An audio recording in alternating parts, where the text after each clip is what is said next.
আসসালামু আলাইকুম রহমতুল্লাহ বরকাতু। ফেসবুকের বন্ধুরা সবাই কেমন আছেন? আজকে আমাদের কাজ চলতেছে পৌরসভা নাজিরহাট সন্দীপ জেনারেল হাসপাতাল। তো আমরা এখানে ইলেকট্রিক ওয়ারিং করতেছি। 4টা রুমের সেমি পাকা, ওনাদের স্টাফ থাকবে বা যে কোনো কারণে 4টা সেমি পাকা রুম করা হয়েছে। কাজ হচ্ছে আমাদের প্রতি রুমে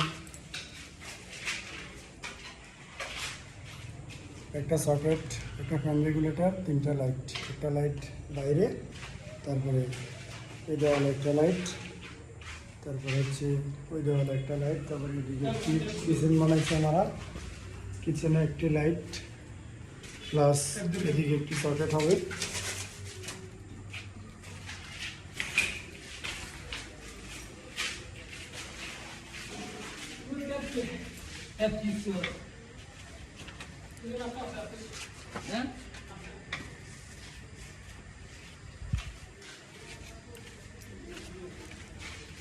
তারপরে এখানে আমরা একটি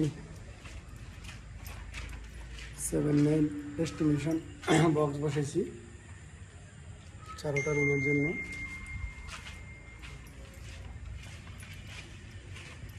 এই রুমগুলো এখন ওয়ারিং করবে না ওনারা, পরবর্তীতে করানো হবে। তো আপাতত এগুলো কাজ হবে না, পরবর্তীতে যখন করবে আর তখন এসে করতে হবে।